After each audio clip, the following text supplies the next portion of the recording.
Olá, pessoal. Bom dia, boa tarde, boa noite para você que está aqui assistindo esse nosso bate-papo, essa palestra virtual, onde a gente vai conversar um pouquinho sobre Espiritismo, sobre o Evangelho de Jesus, com o tema de hoje, que é do capítulo 13 do Evangelho segundo o Espiritismo, do item 11 ao item 16. A gente vai chamar de A Beneficência, que é o título desse capítulo, mas a gente também pode chamar de A Chave da Felicidade. E a gente vai descobrir por quê a chave da felicidade. Mas antes, vamos refletir sobre uma mensagem, vamos fazer uma oração. Combinado? Muito bom ter você aqui. Nesse impedimento da gente estar juntinho, da gente estar reunido presencialmente nos salões, por enquanto, já volta às atividades normais, se Deus quiser. Mas a gente está aqui nesse encontro virtual tentando nos elevarmos, né? Tentando elevar nosso coração, nossa mente. Vamos que vamos. Bom, peguei aqui o livrinho Allan Kardec Essencial, 300 instantes de reflexão. É um livrinho que eu gosto muito, muito simpático. São 300 instantes de reflexão tiradas das obras básicas de Allan Kardec. Muito legal. Vamos lá. Todo sentimento que eleva a pessoa acima da natureza primitiva revela a predominância do espírito sobre a matéria e a aproxima da perfeição. Essa é a nossa busca em mais uma encarnação. Elevarmos o espírito acima da matéria, nos espiritualizarmos cada vez mais. Então, vamos pensar em Jesus? Mestre Jesus, agradecemos, muito obrigado por mais essa oportunidade de estarmos juntos. Que o Senhor possa encontrar um espacinho dentro do nosso coração, que a gente consiga abrir o coração para que possam entrar esses conhecimentos espirituais, esses tesouros da alma. Muito obrigado, que assim seja. Então vamos lá, pessoal.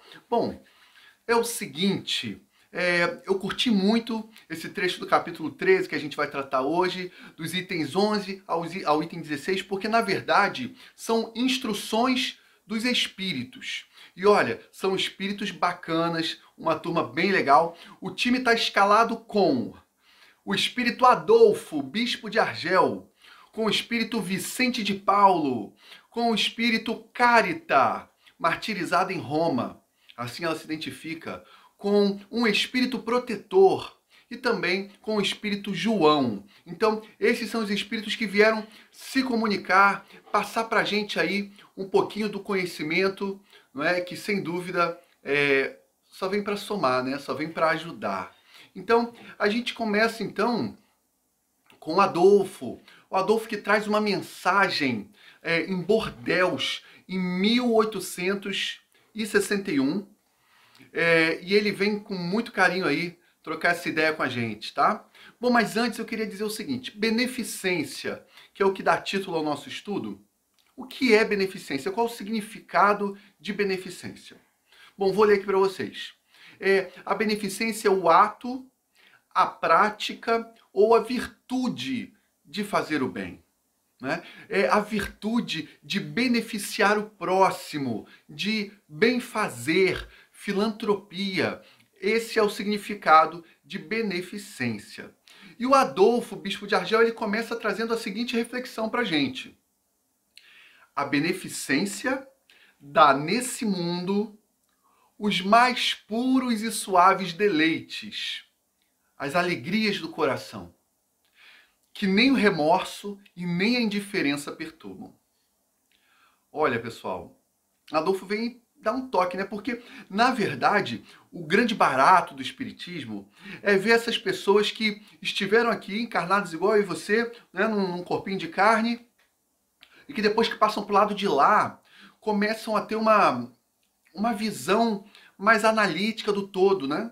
Então vem trazer essas dicas.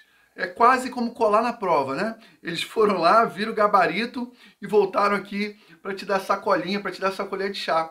Então, Não, pessoal, calma. Não que eu apoie a cola, não. Atenção, pessoal. Vamos sair da escola sem colar. Mas vocês entenderam a força de expressão, o sentido figurado que eu quis usar, né? É um acréscimo de misericórdia divina permitir que essa galera venha aqui nos trazer esses alertas tão importantes. Então ele diz isso, que a beneficência, você benfazer, né, ações benfazejas, beneficiar o próximo, vai te dar puros e suaves prazeres, né? Que sem dúvida alguma não serão capazes de ser perturbados nem pelo remorso, nem pela indiferença.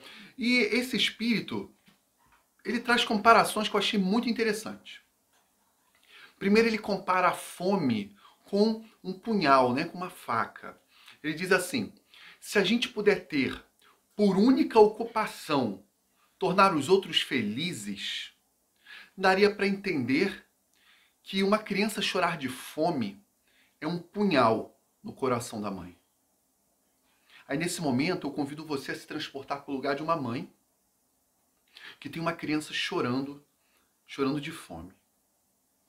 Imagina a agonia que deve passar. Não é criança chorando com manha, não. Não é criança chorando com fome, mas que você vai ali na cozinha, faz a mamadeira, prepara o mingauzinho, não. Eu estou falando da criança que está chorando com fome porque ela não vai ter o que comer. Então, esse choro de fome, ele compara a um punhal no coração dessa mãe, né? Gente,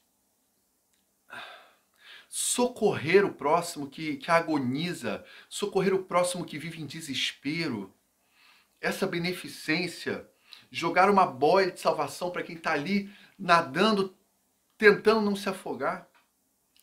Ele também compara esse socorro a uma festa. Vamos entender? Ele diz o seguinte: a alegria de quem recebe essa ajuda é incomparável, pois não há festa nesse mundo que se compare com alegria suficiente à sensação das famílias socorridas. Então, ele diz que as famílias que são socorridas sentem uma alegria tão grande que nem se compara à alegria de uma festa, né? E esse espírito, ele vem dar um puxãozinho de orelha, que ele diz o seguinte: ele fala sobre as nossas obrigações. E ele entende que precisamos compreender as nossas obrigações. A gente precisa socorrer. E ele pede que a gente lembre da seguinte frase: quando vestimos a um desses pequeninos, precisamos lembrar que é Jesus mesmo a quem estamos vestindo. Então ele pede que sempre que a gente for socorrer um irmão em aflição, é a Jesus que nós estamos socorrendo, porque Jesus coloca isso, né? Cada vez que a gente fizer o bem a alguém, é a Ele mesmo a quem nós estaríamos fazendo. E aí ele fala sobre o caminho da felicidade. Você que está aí assistindo, você não quer ser feliz? Eu quero muito ser feliz. Ele diz que a caridade é o caminho para a felicidade dos povos. Porque ele explica numa lógica sensacional que a caridade foi o que mais ajudou ele a progredir na última encarnação. E que o dia que a caridade se estabelecer como uma conduta geral, os povos serão mais felizes. Porque a gente vai descobrir a felicidade de ajudar o outro. E com isso, esse clima de felicidade, ele vai se contagiar de forma homogênea, né? Ele dá uma dica também que eu achei curiosa. Quando você quiser reclamar, olhe para baixo, veja as misérias e perceba quanto bem há para a gente fazer. Então você está chateado, vai reclamar? Peraí. Antes de reclamar, olhe todas as pessoas que estão em situações muito piores que a sua e lembre, olha, tem muito trabalho para fazer, hein? Então é isso. Essa é a reflexão desse parceiro aí bacana, né, Adolfo? Obrigado, hein, seu Adolfo? Valeu, obrigado pela moral de estar trazendo tantas reflexões importantes nessa mensagem que esse espírito trouxe em reunião mediúnica na cidade de Bordeaux, em 1861. Bom, Vicente de Paulo não quis ficar de fora dessa resenha. Ele trouxe também recadinhos muito importantes. Eu disse para vocês que a gente podia colocar um título, um subtítulo nesse nosso estudo de A Chave da Felicidade. Justamente porque ele coloca, numa análise muito interessante, que a bondade e a caridade são as chaves do céu. Ele diz que nós temos essas chaves nas mãos. Você quer entrar no céu, né? No céu, então você tem a chave. A chave é a bondade e a caridade. E ele pergunta: onde está a felicidade? Está no amai-vos uns aos outros. É porque, na verdade, a gente busca até hoje uma caridade muito egoísta, né? A gente busca uma caridade onde é para mim, é do meu jeito, é da minha vontade, é no meu momento, é no meu horário. E a gente acaba buscando essa busca pela felicidade de forma muito egoísta, né? E aí, ele diz que quando a gente descobrir que a felicidade do outro é gostosa de se ver, a gente vai ver que ali está a felicidade, né? Bom, ele diz que sem isso, uma alma não consegue se elevar para as altas regiões espirituais. Então, você quer ser espírito de luz, você quer se elevar, você quer chegar às altas regiões espirituais. Sem a caridade, sem o amor ao próximo, a alma não consegue se elevar, né? Ele diz que quando a gente deixa de lado o egoísmo, a gente então abre espaço, abre caminho para essa felicidade eterna. E Jesus falou que o mundo dele, que a felicidade, que o reino dele, aliás, não é desse mundo. Então, a gente pode realmente fazer esse comparativo, entendendo que não é desse mundo porque aqui é onde ainda mora o egoísmo, né? Então, a gente deixando de lado o egoísmo, muitas vezes fazendo algo que a gente não gostaria, abrindo mão de uma graninha que de repente você queria colocar no bolso para satisfações pessoais, de repente você abre mão de uma parte disso para beneficiar outra pessoa. Enfim, esse desapego vai abrir caminho para a felicidade. E as pessoas estão tão loucas, né? Elas querem comprar, comprar, comprar, preencher esses vazios. E no final, ela continua mal-humorada, ela continua vendo problema em pequenas coisas, quando de fato ela ainda não descobriu que às vezes abrir mão de algo por alguém vai trazer uma satisfação, vai trazer uma leveza de consciência, vai trazer uma harmonia e talvez preenchendo esse vazio que ela tanto procura aí nessas compras ilimitadas, né? Bom, e ele dá um outro exemplo. Ele prova pra gente de forma muito didática que realmente ajudar o outro, ver o outro se dar bem, pode te fazer bem. É só a gente analisar o seguinte, vou dar um exemplo aqui. Os programas de TV. Quando a gente vê lá no programa de TV, alguém que passava um sufoco vai lá e ganha um prêmio, ganha uma ajuda, ganha um auxílio, ganha um socorro. Às vezes a gente até se emociona, né? Tudo bem que às vezes os programas pegam pesado e exploram mesmo o sofrimento para dar audiência. Mas, de fato, quando a gente vê alguém que conseguiu dar a volta por cima, isso traz uma felicidade. Então, quando a gente escuta boas histórias de dedicação, boas histórias de socorro, o nosso coração pulsa de alegria, né? E aí a gente tem esses bons exemplos que a gente vê e se satisfaz. Então, a gente já tem os bons exemplos rolando, acontecendo. O que nos falta é a boa vontade de nós, então, praticarmos. E não é só praticar na obra social, não é só praticar com o irmão que está ao relento, lá no frio, na fome, mas praticar também dentro da família, porque talvez aí na sua família tenha alguém precisando de uma forcinha. E aí, você vai fazer jogo duro, vai fingir que não está vendo. Às vezes, por compromissos nossos, dessa vida ou até de outras, sabe-se lá por quê, a gente acaba tendo mais facilidade para ajudar pessoas de fora da família. E quando tem alguém ali na família, a gente tem um bloqueio, a gente tem uma implicância, a gente diz que não dá para ajudar. Então, vamos repensar isso, né? Vamos repensar isso, porque a gente acaba desprezando um pedido de Jesus, né?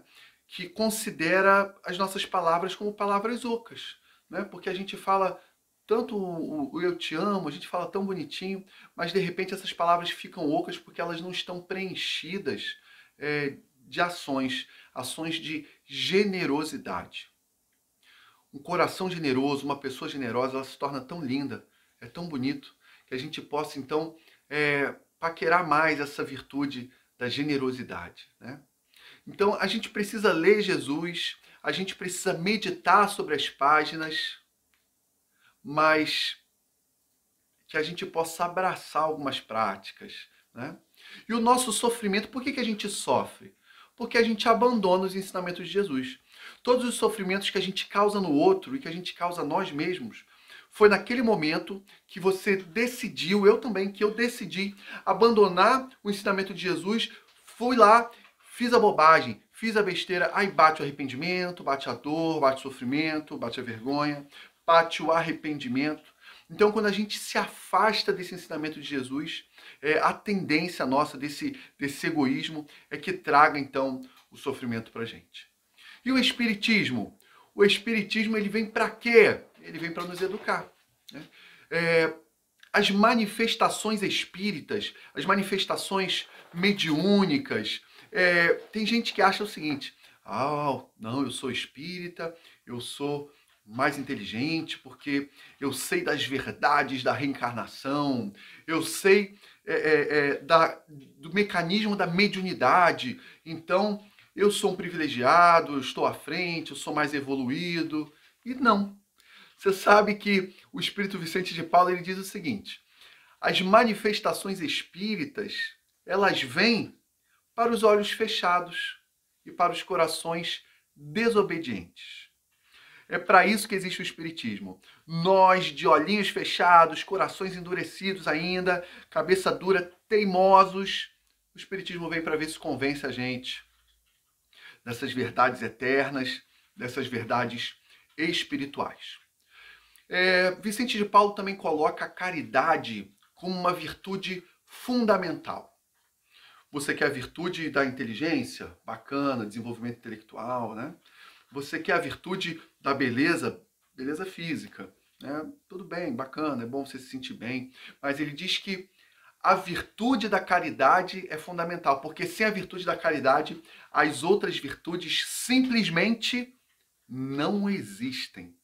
Caramba, é verdade. Alguém muito bonitão, cheio de pose, sem a caridade, só com egoísmo, se torna uma pessoa feia. Se torna mesmo. Uma pessoa muito inteligente, sem a generosidade, sem a caridade, se torna alguém de nariz em pé, alguém prepotente. Então, de fato, a virtude da caridade vai servir de base para todas as outras virtudes, tá? Sabe aquela história de Deus fazer do homem a sua semelhança?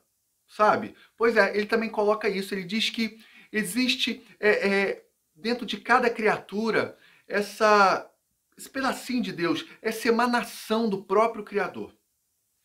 Ele diz que em todos os mundos, em todos os planetas, em todos os sistemas solares, a eterna âncora da salvação é a caridade. Ele diz que a caridade é a emanação do próprio Deus em nós. É a própria virtude de Deus dada por ele para a gente. Então, como é que a gente pode desprezar essa bondade suprema? Todos nós temos então essa porçãozinha dada aí por Deus, que é a generosidade, que é a caridade. E quando a gente exercita essa virtude, a gente vai encontrar a nossa recompensa. Bom, precisa falar da recompensa por uma didática espiritual, porque eles sabem que nós ainda somos muito interesseiros e que, infelizmente, a maioria de nós toma atitudes pensando no que vem como recompensa, né? Ele diz o seguinte: essa recompensa, ela vai estar o quê? Na nossa felicidade, e que a gente já consegue perceber um pouquinho dessa alegria espiritual já na vida atual, se a gente começar a praticar essa caridade agora, tá? Bom, tem um espírito que me chamou muita atenção. Tá chegando aí agora um pouquinho do que disse o espírito Carita. Ela assina Carita, martirizada em Roma. tá? É uma mensagem mediúnica desse espírito na cidade de Leão, em 1861. Ela começa assim: chamo-me Caridade. Acompanhai-me, pois conheço a meta a quem devem buscar. Então ela dá o papo assim, ó, se liga no papo que eu vou te dar, porque eu sei onde você precisa chegar, eu sei a meta que você tem que buscar. E aí ela faz um convite para os bastidores do trabalho espiritual dela, e eu achei muito legal. Ela convida a gente para dar um rolê espiritual com ela. Ela diz o seguinte: essa manhã eu fiz o meu giro habitual.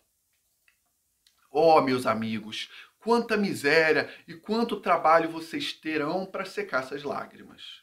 Então, ela diz que deu um giro, deu um rolezinho aí de manhã e que observou muita miséria, muito sofrimento, e aí ela já dá o papo. É trabalho nosso secar essas lágrimas. Ela explica que, de forma mediúnica, ela tenta influenciar os sofredores a terem mais coragem. Olha que interessante. Ela fala assim, ó: eu procurei consolar pobres mães, dizendo-lhes ao ouvido: coragem, há bons corações que velam por vocês. Vocês não estarão abandonadas. Tenham paciência. Ela diz ainda assim: ó, Deus lá está. Vocês são amadas por Ele, vocês são eleitas por Ele.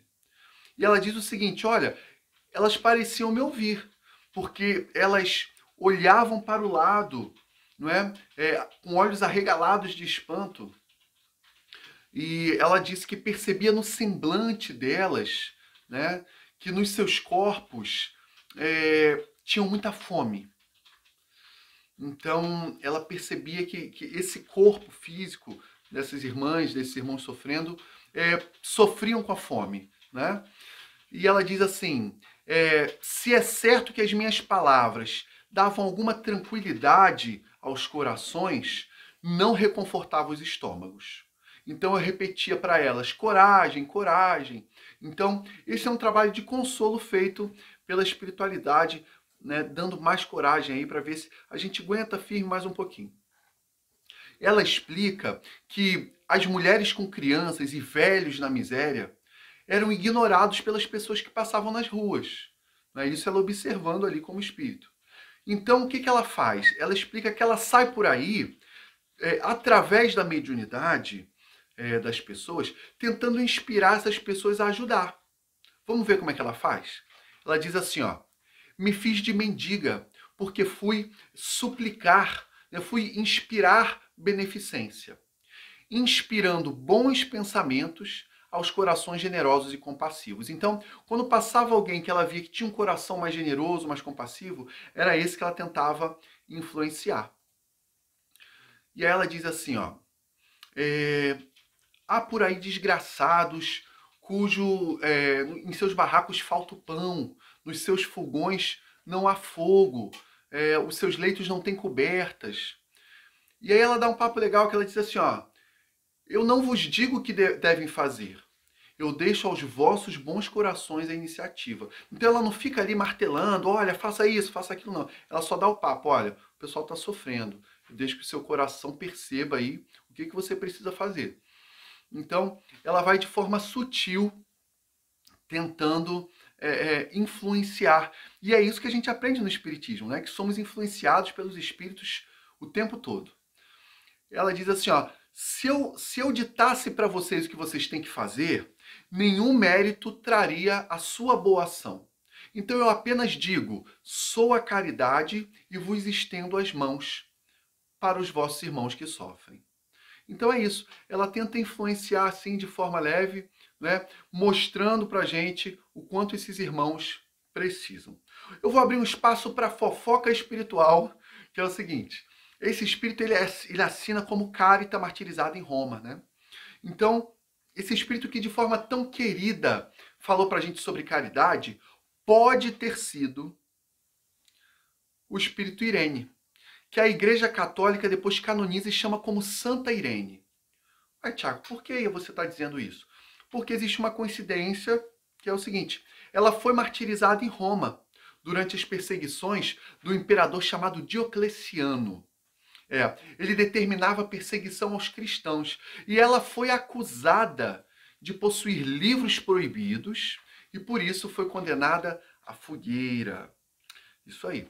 E novamente, nesse mesmo capítulo do Evangelho, o Espírito Carta retorna com uma outra mensagem. Ela explica pra gente a diferença entre caridade e esmola. E ela diz que a gente confunde muito isso. Ela diz que a esmola, muitas vezes, é útil, mas humilha. Ela diz que a caridade, ela liga o benfeitor ao beneficiado. A caridade, ela se disfarça com carinho e atenção. É você chegar para alguém e falar, olha, pô, tem uma comidinha aqui gostosa, tô pensando aqui, será que você quer comer? Ó, tá muito gostosa, ó, trouxe aqui, olha que bacana, vê se você tá afim, vê se você quer. Chegar com uma humildade, né? Não é chegar, olha aí, toma essa comida aí, ó, você tá morrendo de fome? Toma aí. Então, existe uma diferença entre caridade, que é fazer com amor, com empatia, com simpatia, com carinho, para esmola, que você apenas dá ali de má vontade, de cara fechada, humilhando, né? Ah, tá. Eu gosto muito desse pedacinho que ela fala assim, ó. Você pode ser caridoso com os parentes, com os amigos. Com o quê? Com a indulgência, com perdão, perdoando mutuamente entre nós, assim, as nossas fraquezas e cuidando, tomando cuidado para não ferir o amor próprio de ninguém. Ela diz que essa é uma super caridade e que não depende de grana para fazer isso. Ela também sugere, ela dá um recado direto para os espíritas. Ela sugere aos espíritas que sejam indulgentes na maneira de se comportar com quem pensa diferente da gente. Que a gente seja indulgente com quem for menos esclarecido, porque a gente não precisa chocar ninguém com as verdades que a gente aprende e com a fé que a gente professa, com as coisas que a gente acredita. Que a gente tenha paciência, que a gente tenha compreensão de entender quem pensa diferente, né? Isso também é sinônimo de humildade e de caridade. E ela conta um exemplo muito fofo, muito bonitinho, das irmãs que trabalham como formiguinhas, ela diz assim. Trabalham como formiguinhas. É um grupo de senhoras que confeccionam roupinhas para agasalhar os necessitados do frio. Ela conta que esse grupo, que grupos como esse que se reúnem assim para fazer o bem, são muito inspirados por bons espíritos. Eu achei isso muito legal. E ela diz o seguinte, que essas senhorinhas elas vão ser recompensadas pela moeda mais importante, que são as bênçãos do céu. Essa foi Carita, né? Super fofa também, super carinhosa, muito boazinha, muito legal. Bom, tá chegando aí também uma mensagem bacana de um espírito protetor. É assim que ele se identifica. Ele diz que algo que é muito comum. Ele diz assim, ó, todos os dias eu ouço dizerem, sou pobre, não posso fazer a caridade. Mas ele diz que todo dia vê falta de indulgência com o próximo. Então, não depende de dinheiro. Você ser indulgente com o próximo, ter paciência com a mancada, com o defeito do próximo, isso também é caridade e é de graça, né? Ele diz assim, olha, ao invés de você se tornar um juiz severo, que tal você estender a mão? Isso não é caridade? Então, se você é pobre, saiba, pode fazer a caridade praticando a indulgência, beleza? Uma caridade grátis, né? E sobre caridade material ele conta o seguinte, muitos ricos dão dinheiro por ostentação, quer mostrar que está dando, quer colocar uma placa lá, que é o doador, que é o benfeitor, né? Porque, na verdade, esse rico ele quer ostentar, ele quer ver o nome dele elevado na sociedade.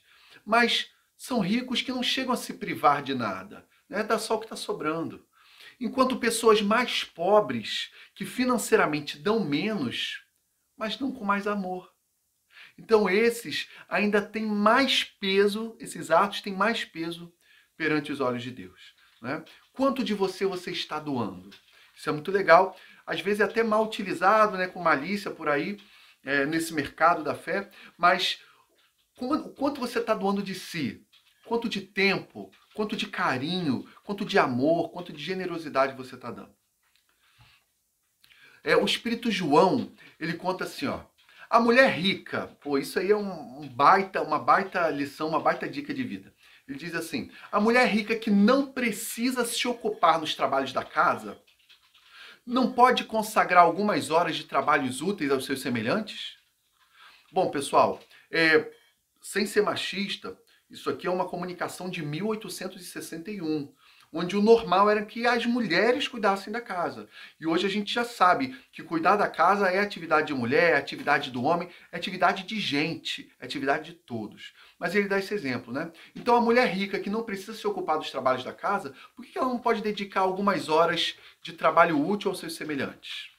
Então é muito interessante a gente pensar nisso, né? Porque imagina, independente de ser homem ou mulher, aquele que tem uma vida mais tranquila, será que separa um tempo para caridade? Legal a gente pensar nisso, né? Bom, e note o seguinte, ele não sugere voto de pobreza, mas ele dá uma sugestão simples. Ele diz assim: compre o que sobrar dos seus prazeres. Compre agasalhos para o desgraçado que sofre no frio. Confeccione com suas mãos delicadas roupinhas mais quentes. Trabalhar para os pobres é trabalhar na vinha do Senhor. Né? Muito legal isso. Ah, tá. E ele dá uma sugestão também, que é bacana, porque é uma sugestão que foi boa para quem tem boas condições. Agora, vamos ver para quem tem menos grana. Qual a sugestão que ele dá? Ele diz: você que não tem supérfluos, né? Você que não tem nada sobrando, dá algumas horas do seu tempo. Ou então faz um trabalho extra para ajudar, mesmo que seja com pouco. Pois é, aí pega consciência, né? É aquele puxãozinho de orelha carinhoso que a gente realmente precisa pensar, precisa refletir. Ah, ele dá uma dica para religiosos. Está preparado? Ele diz o seguinte, ó: você que se dedica à obra de Deus, não se dedique apenas para enfeitar templos, para chamar atenção com as suas habilidades e deixar os templos suntuosos, poderosos, bonitos. Não. Que o fruto do seu trabalho seja socorrer os seus irmãos em Deus. Os pobres são filhos bem-amados e trabalhar para eles é glorificar o nome de Deus.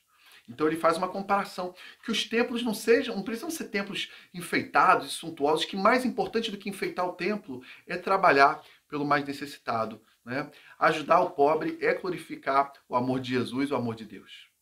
E ele nos convida para que sejamos nós a providência divina.